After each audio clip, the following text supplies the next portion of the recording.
am Daniel Lucas, and welcome to Book 101. Book 101 is all about the books that I read for the last 40 years. And today, I have my special guest. He is the author of the novel Dreaming, no other than Mr. Matthew Anthony Basil. Daniel, well, glad to be back. Thank you for having me again. Yes, and thank you for being my regular guest. Of course, pleasure. Always fun times. Where have you been?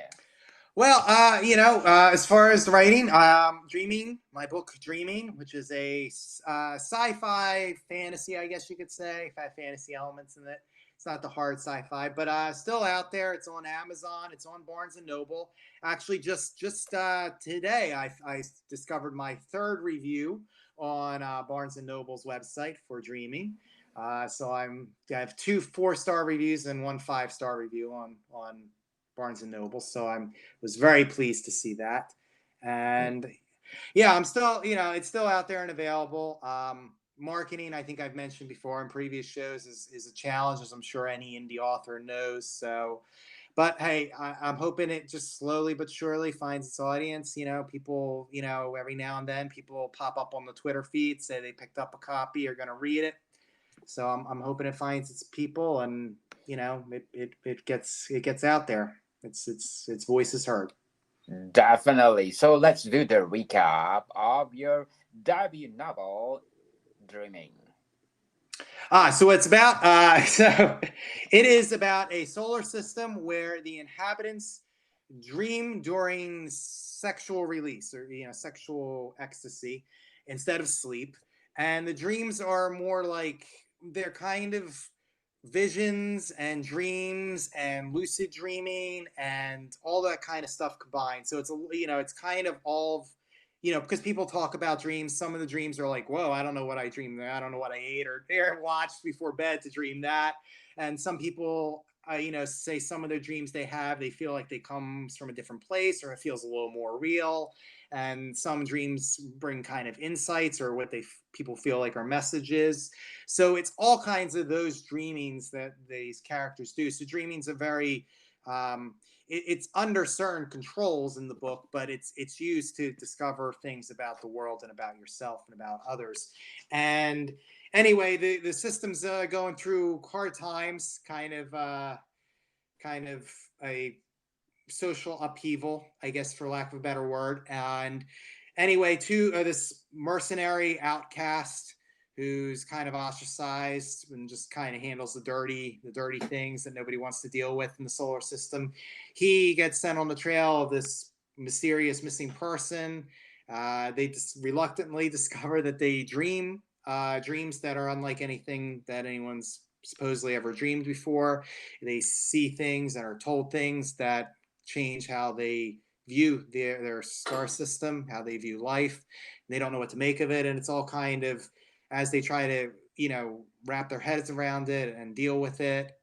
People kind of try using the dreams and for different purposes, and it creates this kind of snowball effect that will either save the star system or deliver its death blow. But you'll have to read the book to find out which. Yes, definitely. So, one more question. How did you craft Dreaming? It was crafted through a lot of different things. It was written mostly. The first draft was written between August 2021 and December 2021 was the first draft. Obviously, there were many editing passes after that, but that was kind of where I pieced together the first draft, and it was really kind of piecing together a lot of elements and a lot of themes that I was dealing with a lot of stories, because we were still coming off of the quarantine of 2020 and it's COVID and everything like that. So I had a lot of free time on my hands, as I'm sure many people did during that time period. And I was just writing a lot of stories, and I had a lot of things going on in my head, things that I was observing, in our world, things that I was trying to deal with on a personal level at the time. And so there were a lot of stories that I was writing constantly and different plays and short stories and stuff, and the themes gelled together one weekend. I think it was actually July 4th weekend in 2021, and I just kind of pulled them together, and I kind of created an outline because it was the first time I really did a full-on novel. I had done novellas and short stories and flash fiction, but this was the first full-on novel. So I wanted to see if I could go the distance, and I thought I could when I kind of did a little loose roadmap. And so I just started writing it little by little each day.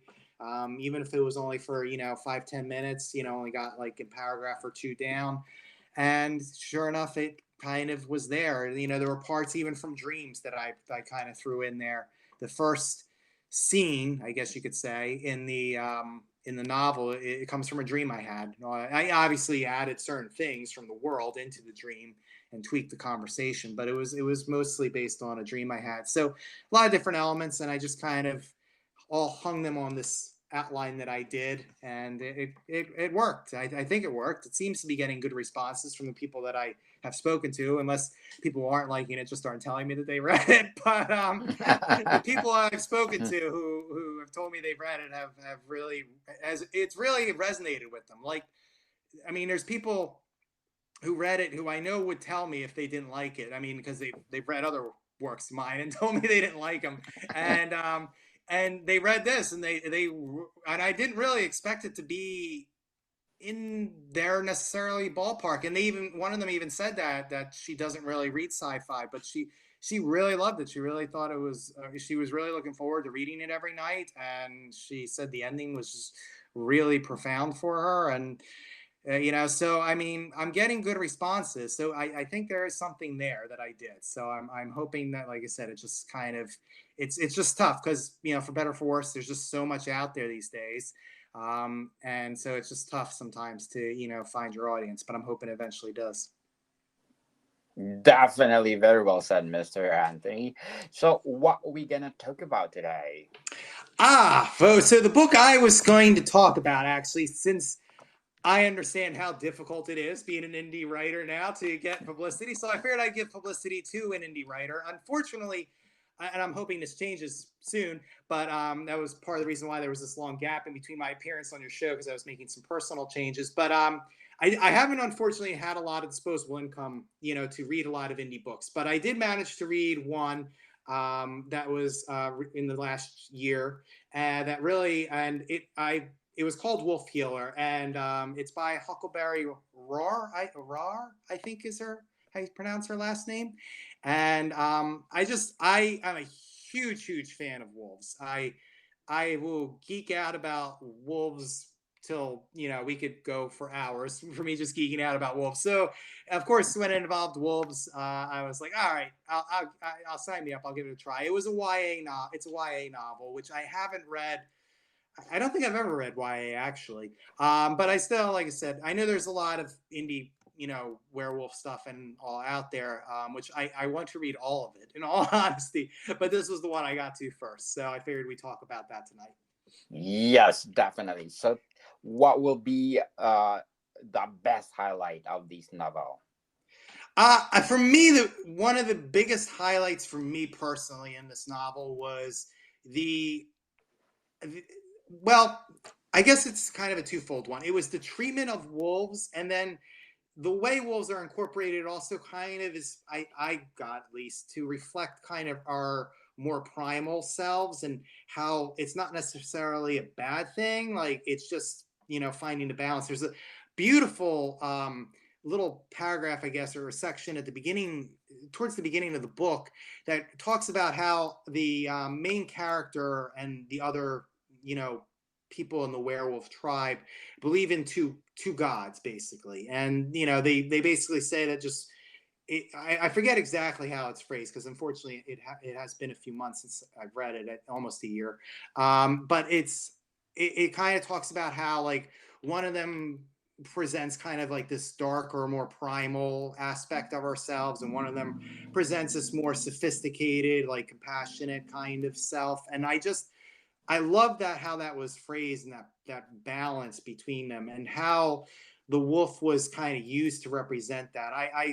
Because the wolf is such a primal force, and I think that's one of the reasons it gets such a bad rap, because it is such a force of nature, the creature of the wolf, the animal of the wolf, that I thought it was just a beautiful way to kind of incorporate the wolf with that symbolism. So that really, really resonated for me. And the fact that a lot of the wolf behaviors were pretty on spot. Like I said, I'm a huge geek about wolves, so I will devour any book or article or video that I can find on them, and so it was pretty on spot from what I realistically I think of what wolves are, from my understanding at least.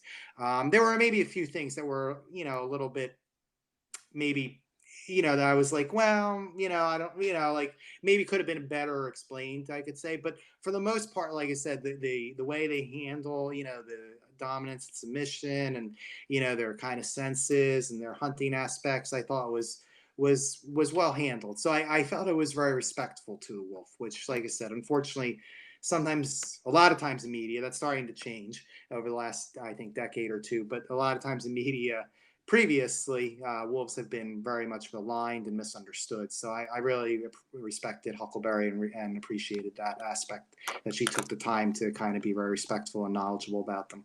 What do you think the flaws of the book?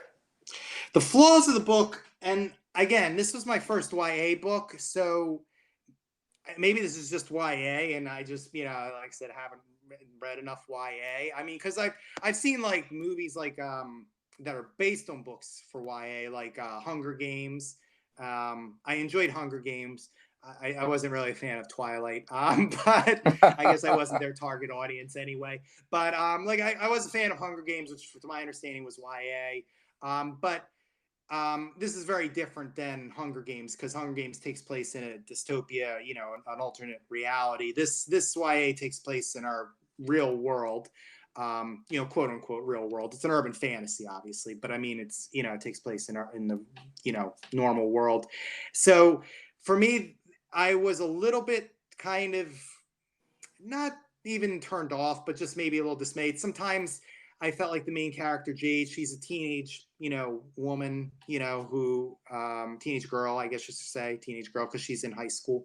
And she's, some of the issues the problems that she faced, I thought were like a little bit like one of the big, I'm not spoiling anything, one of the big early issues that she has is whether or not her parents are going to let her go to Florida.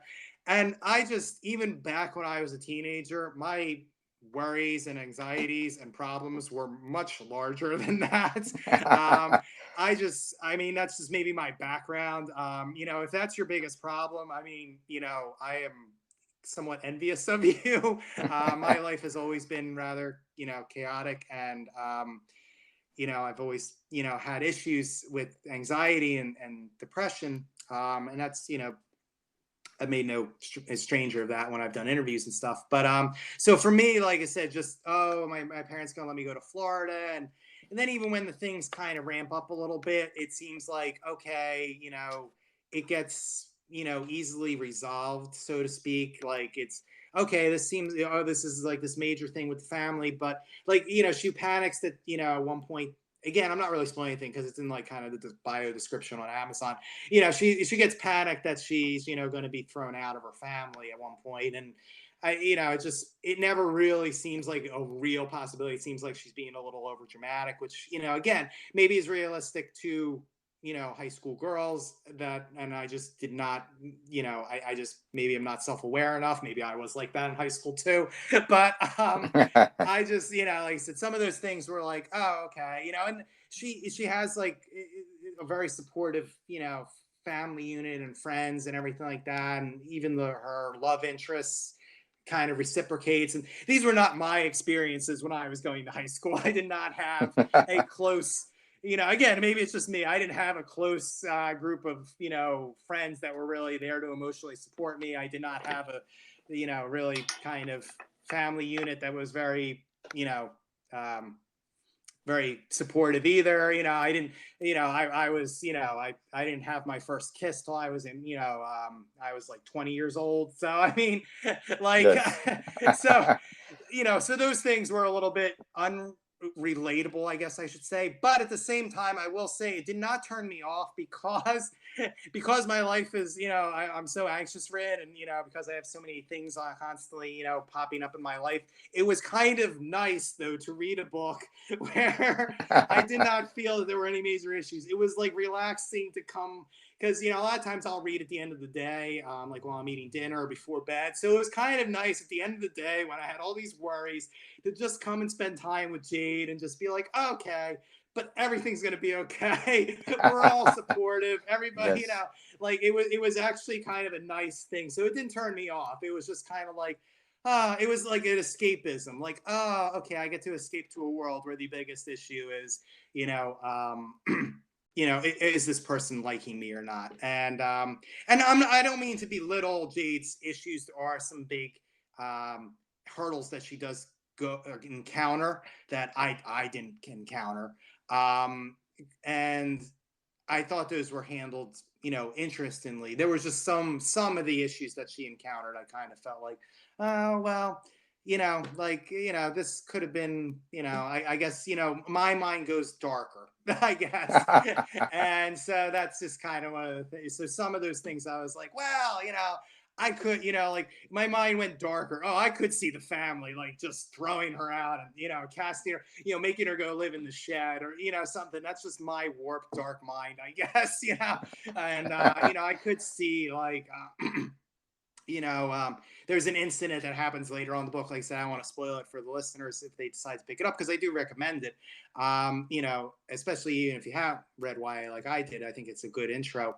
But there's an incident that to me, like, I don't know, I just would have done darker, and everyone's kind of being like, all right, well, that's just the way it is, and I'm like, all right, well, that's kind of nice. The fact that it's just the way it is, and it didn't cause a whole big, everyone's arguing and like, everyone's arguing and fighting for like a chapter, and then they kind of seem to mellow out, and it all starts piecing back together, and I'm like, oh, okay, that's nice, like, because we didn't stay in the darkness for too long, But my mind, like I for those who have read Dreaming, I mean, I can go pretty dark. So, but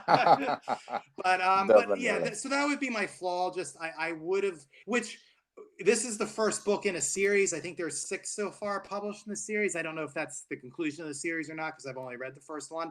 I do intend to pick up the others and continue reading the series. And it looks like the problems do, as Jade, the main character, grows older and goes to college and everything like that, it does seem like the problems become a little more intense. So that might again just be kind of the YA thing, the fact that she's a teenage girl and just starting high school. So that might have been why it was there, because like I think I read the description of like the 6th book, and like there's a police investigation and she's arrested, so obviously it does seem like the problems do intensify. So but just for me, I guess reading the first YA, I was a little bit, I'm used to reading darker, heavier stuff, so I guess it was a little bit thrown by, oh, okay, so what if your parents don't let you go to Florida? I was like, count yourself lucky you have parents who like are actually there for you, but and supportive. But like I said, I it didn't turn me off from the book or make me stop reading it. Yes. So if you describe the writing of Huckleberry, Mm-hmm. how do you describe it? I think it's just I think it's straightforward. What I liked about her writing, because I'm personally a fan, is she didn't go into a lot of like heavy descriptions or often tangents. She pretty much stays with Jade, in Jade's head. We obviously get descriptions of what's going on, but it's not like she goes off and spends 2 pages describing the curtains, or she goes off for 2 pages describing the gymnasium and the school, or anything like that. So I would say it's straightforward, and it's just straightforward storytelling, which is what I like. I personally don't like a lot of flourishes when I'm reading books. I'm very story oriented, so I want to just hear the story, and what's there. I'll fill in the gaps myself, if I need to. But so that's what I liked about it. It was very straightforward with the writing, and we get a sense of who Jade is very clearly and upfront. We're in her head, so we're following along with her. And it didn't really, I don't think at any point did I feel really taken out of the story or anything like that, because like I said, it just she paints Jade very well. And like I said, she keeps the story moving. It moves pretty quickly. Like I said, there's kind of a little bit at the beginning where you're establishing the world, and you got this kind of Florida trip in limbo thing. Maybe, again, just for me, like I was like, oh, okay, where she goes to Florida, like, like not the end of the world. But I just got,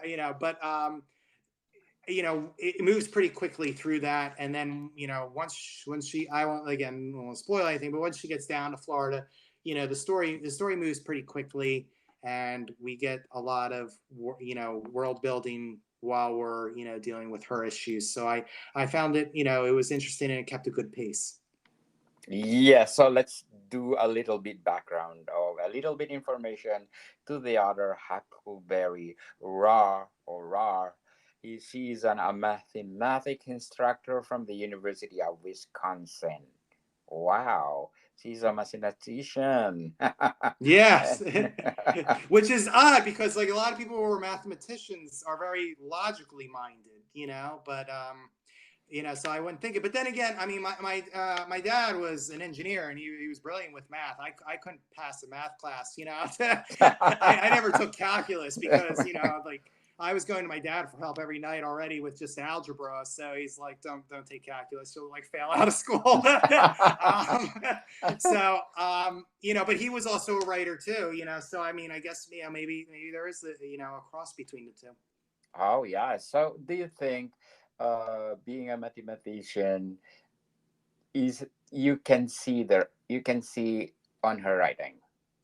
I think so, because I think that's where the writing was very just straightforward, which, like I said, I liked. And so mathematics is very straightforward. Obviously, it's very cut and dry. Yes. Yes. So I think that, not that the book was very cut and dry and not emotional. There was a lot of emotions in the book, which pulled you in. That's why I said that you got to feel what Jade did. And that's why I found it relaxing, because Jade was surrounded by so many people who did care for her and supported her, that it was kind of nice to be in her shoes for a little bit at the end of the day, some days. And I think that helped in the mathematical part. I think it helped just bringing that straightforward and bringing it very kind of logically, piecing together this world, because the world is it's complex. I mean, analysis. I mean, for those again who read my book, Dreaming. I mean, Dreaming is extremely complex too, but it's a complex world. I mean, she definitely builds this history of these werewolves and how their society works, but it never feels overly daunting. It never kind of doesn't make sense. It never feels it feels very realistic and organic. In the story and in our real worlds even. So I think that also maybe was helpful with her maybe the logical kind of straightforward approach, was able to kind of help piece that together.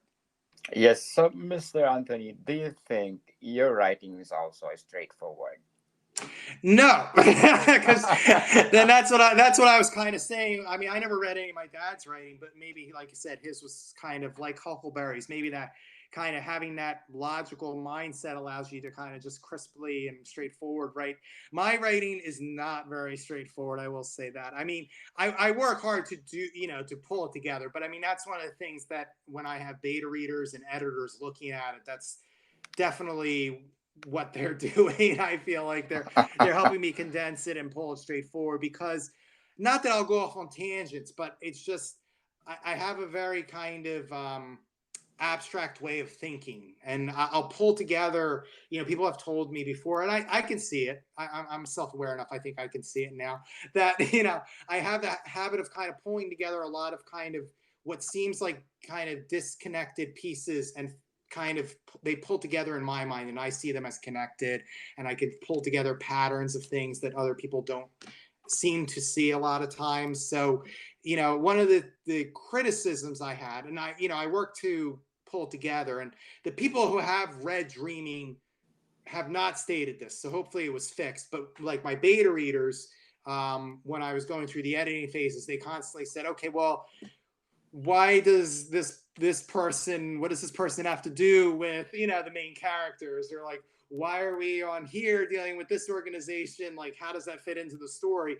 And I mean, I knew how it all fit into the story, and I knew how I was going to pull it together, and it made perfect sense to me. But I think I needed to get that across, to the readers more, and I needed to kind of work on that and say, okay, how can I kind of create these threads and these through lines for the reader. And like I said, I haven't, since it was published, I haven't gotten any feedback from any of the readers who have read it. And one of the beta readers even actually purchased a copy and started reading it, after it was published. And he said it was, a lot more clearer and everything like that than, and he was always a fan of it, even during the beta reading. But he said oh, the editing really paid off. You can tell it's a lot clearer. There's a lot more concrete of the story you're telling there.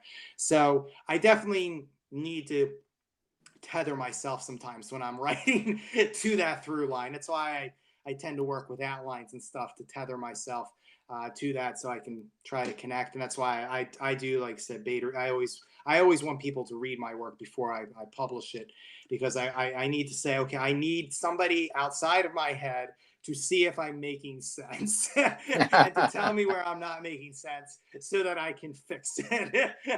Because it makes perfect sense to me, but I know I don't think like a lot of people out there. So there. I don't know if Huckleberry went through that. I know she said it in her I guess her like forward or somewhere in the book, she said how she went to a writing group and they helped her kind of with the editing and kind of bringing the story cohesive. So I don't know if that was kind of from her mathematical mind or if it was from the people who read it.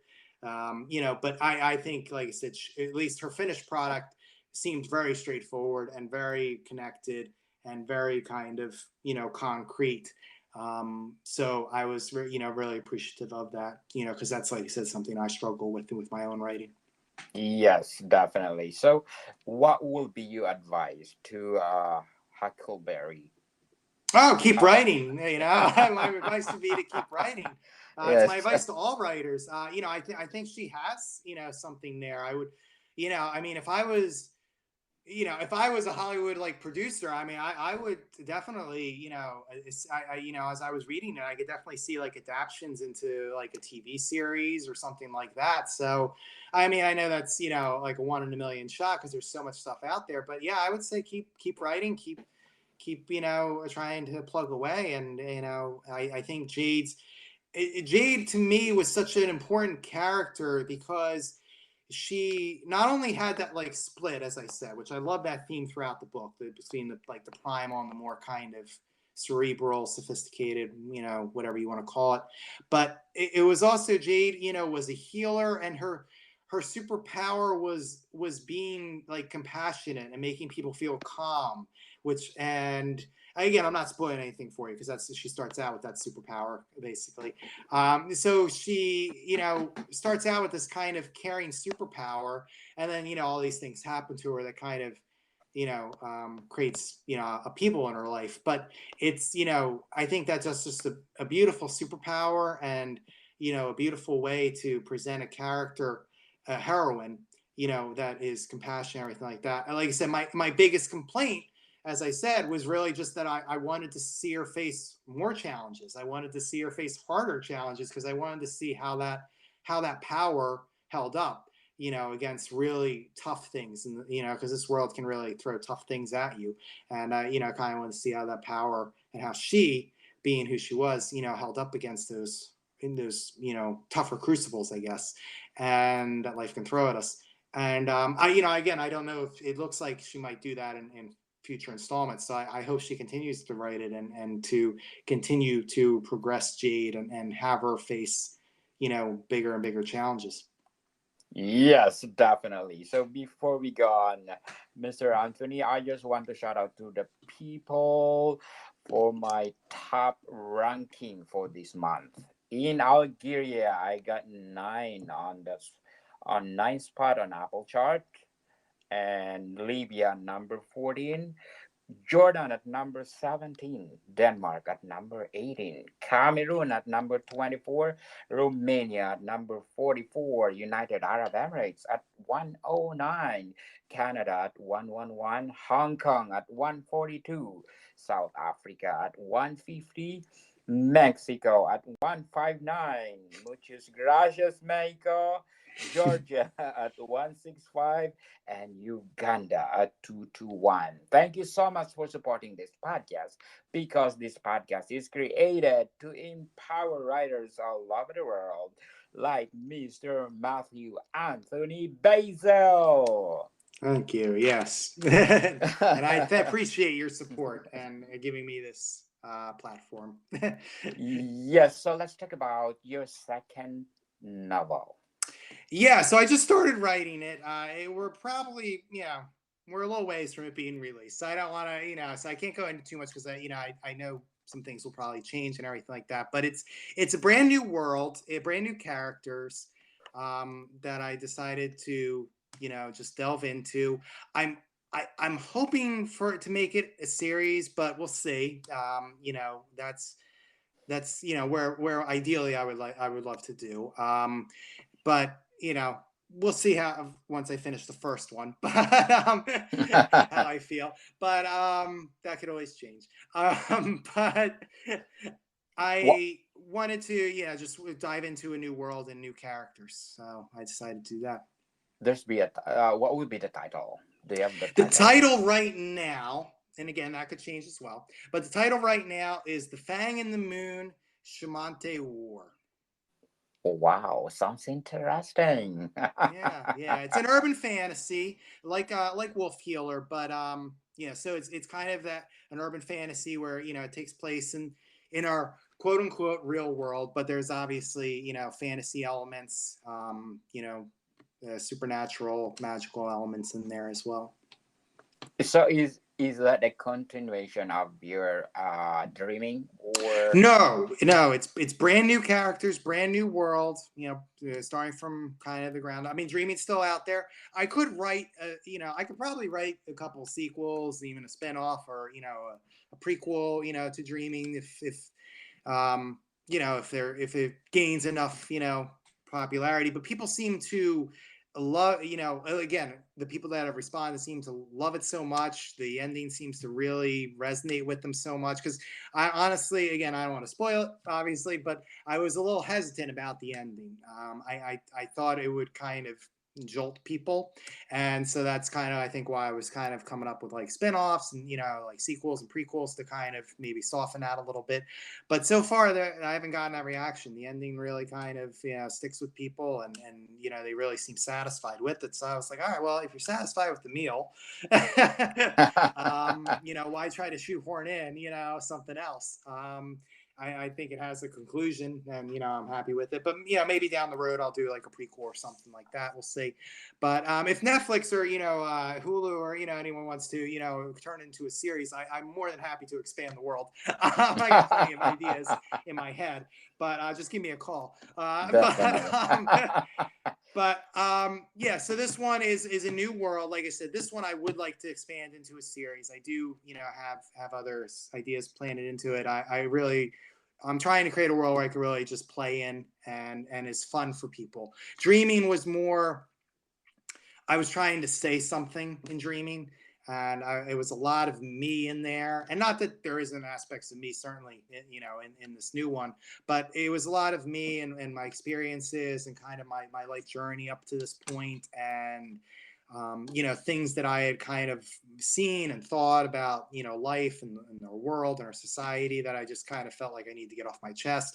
So there was definitely like a message there. I wanted to entertain, obviously, but I also wanted to, kind of make people think, and kind of get things out there, get people to like at least think about stuff the way I, at least the stuff that I think about.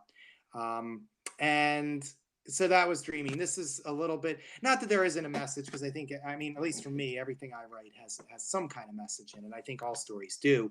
But just like I said, Wolf Healer has that message, beautiful message about kind of finding the balance in ourselves, along with other messages as well about acceptance and things like that. But So this one definitely has messages in it, but it's just a little more funner. It's just kind of supposed to be, it's kind of a story that I would enjoy. Not that I won't enjoy dreaming too, but it's just kind of writing a story that, I would like somebody to write, for me to enjoy. So it's brand new, like I said, and it's we'll see where it goes. Like I said, I just started, kind of. I wrote the outline, and I'm, kind of working through the rough draft right now, and I think there's something there, and it kind of it shares some of the themes of Wolf Killer a little bit with kind of it has animals, kind of definitely in the our primal senses are definitely an aspect in that story as well.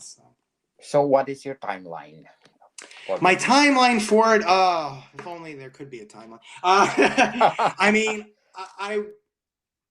I would love to, because I think, I don't know what to do with that. I don't know whether to self-publish, whether to, go through a publisher at this point. But so that kind of would change the timeline a little bit. But I would love to have it out, I think, somewhere in the world by the end of 2024.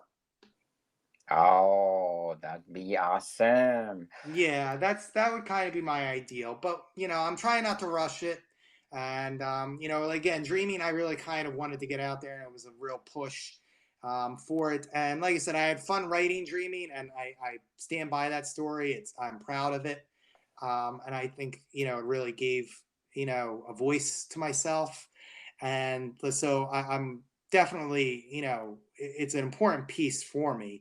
But this one is important too. But like I said, I'm just trying to take a little bit of a different approach. I'm just kind of trying to say, okay, it's kind of dreaming was kind of like my job, and this one's kind of more my play, where I just kind of do it when I need to just kind of decompress and relax, and just need to be in that world and be with those characters. And the characters are kind of almost like they're kind of motivational coaches for me, or like friends for me, because they're the characters that they just are funny, or or they're strong and powerful, and they just kind of give me a little bit of a that boost sometimes that I need. Sir Matthew, can you please invite our listeners to buy your book? Yeah, so my book is available on. It's again Dreaming, and my name is Matthew. My full name is Matthew Anthony Basil. The author name I go by is Matthew A. Basil. So it's Matthew. A is in Alpha as my middle initial, and then my last name is Basil, which is spelled like the spice, but with an E on the end. Again, algorithms, sometimes you gotta search the book by my name, but it is available on Amazon, and it is available on Barnes and Noble.